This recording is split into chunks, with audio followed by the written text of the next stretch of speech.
to be a complete demon on the servers, to be someone that reaches their goals, to be a player that continually improves and goes from strength to strength. To be this, you must have command of your attention and focus, because these are the key resources that you have that you apply to everything that you do.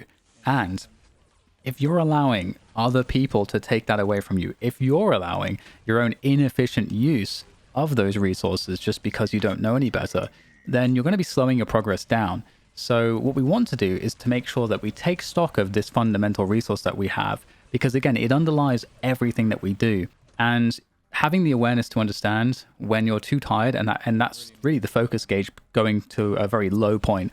Essentially, you've got to refuel, and you can't necessarily drink an energy drink and then refuel on the spot. There is a recovery period, and this is why I often say that focus and attention, these are a finite resource that we have to expend every single day, and we're going to start each day, and it's not necessarily going to be at the same level every day. Some days you'll have a lot more, and some days you'll have a lot less. So we want to have the awareness to understand when is it that we have less and when is it that we have more. Because if we're trying to push ourselves on a day when we don't have very much, and we're going beyond that point where we just don't have the fuel, the car's not going to go very far. And similarly, if you have a day where there's lots of focus available and attention, then maybe you do want to push yourself a little bit further that day. And that's up to you. That's up to you understanding how you work. And this is another reason why I try to cover a lot of these kind of, I suppose, more external aspects of performance, whether it's the diet, nutrition, or the physical stuff, or the mental game, because all of these things kind of contribute to whether it's recovery or whether it's just using this focus and concentration, this energy more efficiently. Having the awareness, having the understanding of how all these things kind of come together can really be helpful. So let's go through a few examples of some of the ways that focus and attention is very important. And then we'll talk about some of the things that can really distract it, and maybe some things that we can try to do to prevent that from being a problem. So firstly, big shout out to Struth Gaming. Hopefully I said the name correctly. And his channel, he makes great content. He had a video where he showed how focus fundamentally underlies as the most important sort of pillar, really, of aiming. It is there. It is this thing that is super important, and you need to know how to do it correctly. And I'll link the video that he did recently that was very cool, where he explained this aspect of aiming. In fact, I think he said this is the most important thing about aiming is your ability to focus correctly and using your visual capacity in the right way. So with that said, it also applies to decision making. It applies to being able to have good game sense, reading the map, reading all the information that's at your disposal, and having this sense of understanding what is important in terms of the information that's coming at you and what is not, and having that filter. But also having the sense of, where does this thing align with my goals that's happening right now? Does this thing align with my values that's happening right now? So for example, something that can really detract from your attention and can take you away from that optimal performance zone is when you've got a teammate shit-talking you, because, there's this inherent reaction to get a little defensive, because that's just what happens when people are combative with you or are accusatory of you or critical of you. That is the automatic response. You want to defend yourself because you're essentially noticing there's an attack that's coming into you, to your sense of self. So now you're in defense mode. And the problem with defense mode is that you're in this arena that you're not even supposed to be in the first place. You shouldn't be in this competitive arena. That's taking your attention away. So what we want to do is avoid that sort of situation entirely. And the reason is because we know that to play a better round or to play a better match, we don't want to give attention or energy to that thing. We need to maximize the energy that's going toward our decision making, our ability to look at the crosshair and to focus on the targets that are coming into the crosshair, as well as the other things that we want to do better, the things that we want to improve at. So we've set ourselves certain values or goals about ourselves as players, things that we want to work on this week, or things that we want to just adhere to as human beings. So that could either be the fact that you really want to focus on playing better defensively on a certain site, or it could be that you really want to focus on having less tension on your mouse, or it could be the fact that there's something else that you want to try to habituate that you've noticed is a weakness in your game and that you want to try to focus on. Now, having more meaningful focus and attention on these things is the way to improve them more quickly. And if you don't focus on the things you want to improve, well, surprise, surprise, you will not improve on those things. It's really simple.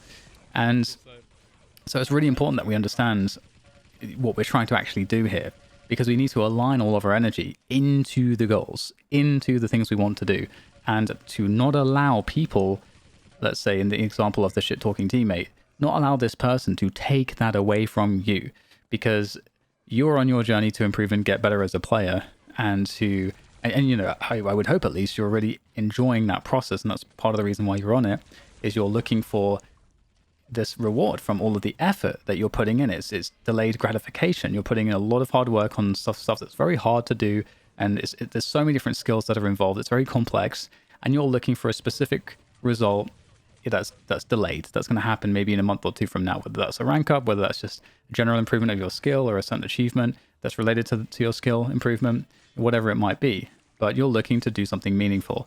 So you've got to really make sure that all of your efforts and your attention is constantly being funneled into the goals and values. And when I say values, that could also be being kind, for example.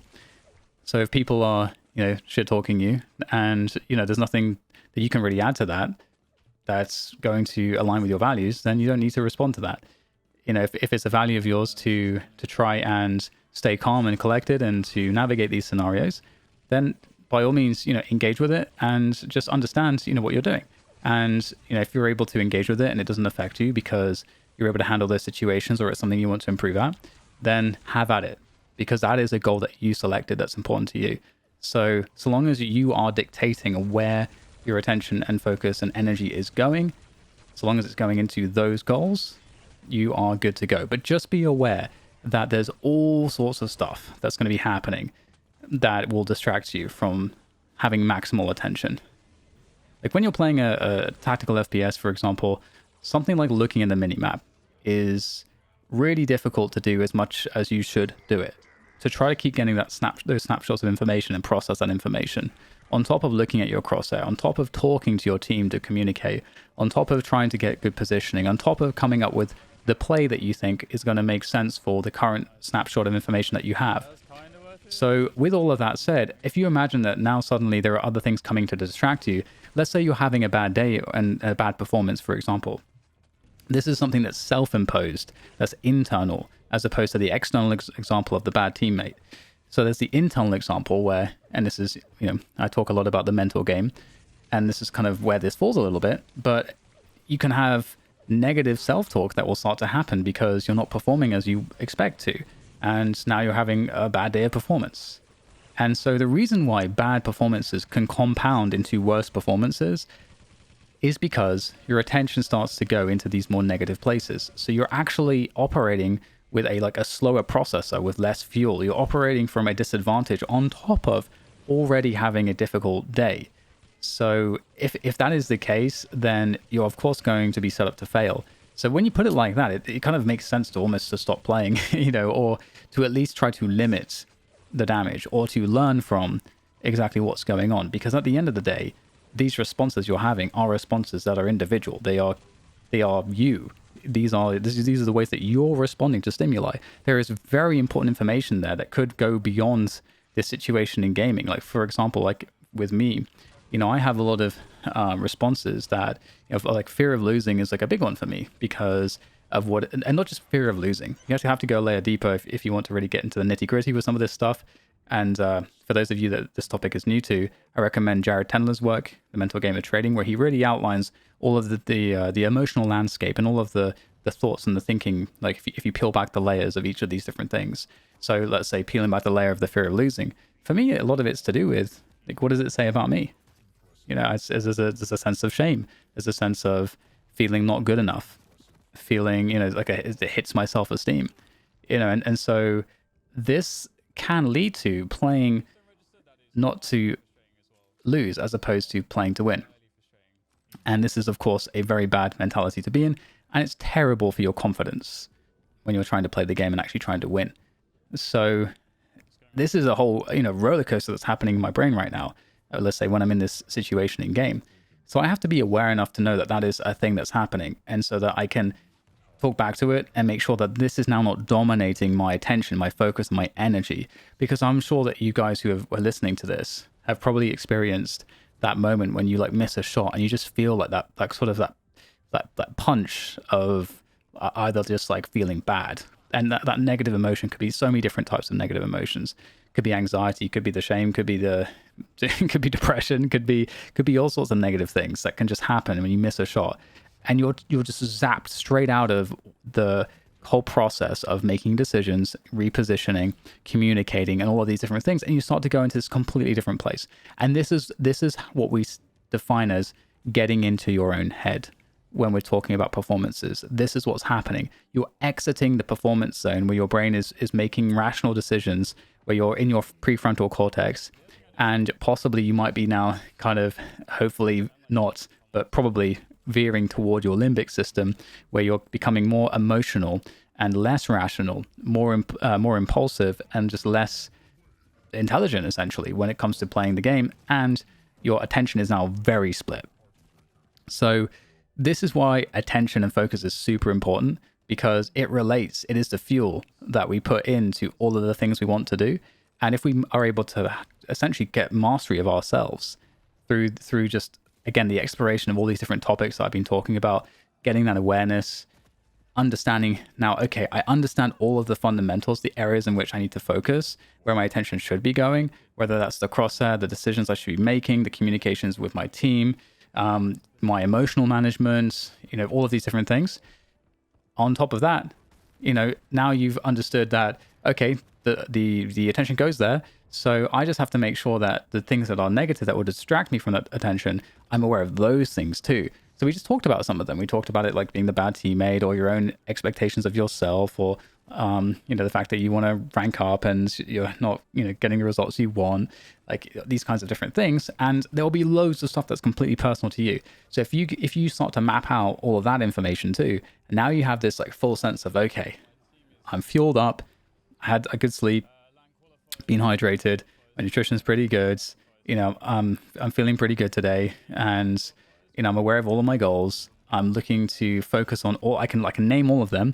I can focus on those things, and when something bad happens, I have the ability to know how to reframe that or to turn that into something that's positive. So for example, we always talk about when you're having a bad performance, well, performance is a range, it going from the C game, the worst, to the A game, the best. And really a bad performance is just giving you data on your weaknesses. And so it fills out this information of what is my C game.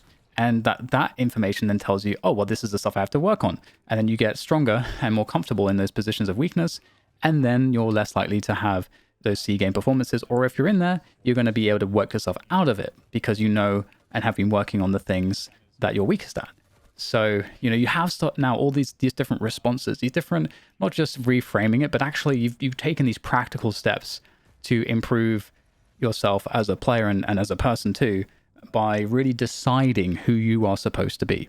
And that's really, I think, the conclusion of all of this, is that all of the power is in your hands to be a good player, to be a good person, to be someone that is getting results. All the power is in your hands.